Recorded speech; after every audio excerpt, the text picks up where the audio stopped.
Well, this video about navigation is kind of a bridge between things we have already dealt with in previous videos when speaking about mobile robots or sensing and things we will see in future ones.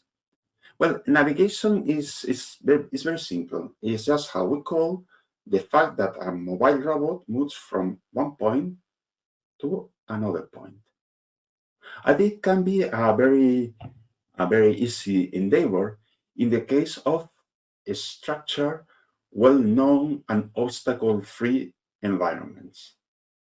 But it can also become very complex in the case of unstructured, unknown environments, and maybe with obstacles, fixed ones or moving ones, just as another robots, vehicles, or even humans. We can consider two levels when speaking about navigation. In the high level, what the robot needs is finding and following a path from the starting position to the goal position.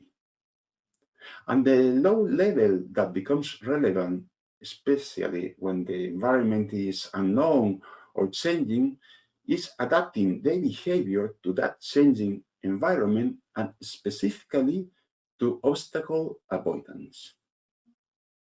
In order to handle navigation, the robot usually needs to know about, let's say, three things. Okay?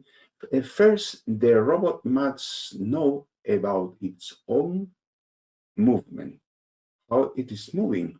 And usually the robot gets that information via proprioceptive sensing, using things like an inertial measurement units, IMUs, or a technique called odometry.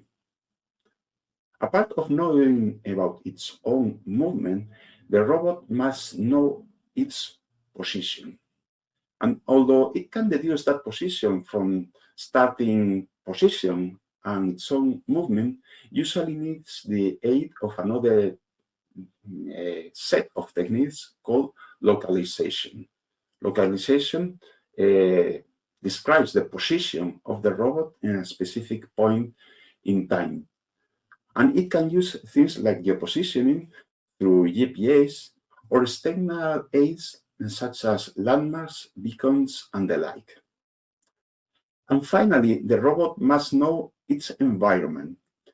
The robot can get information dynamically about the environment using sensors, such as for example, a leader, but usually they also use maps, maps that describe the environment and that can be built by the robot itself or acquired via an external source.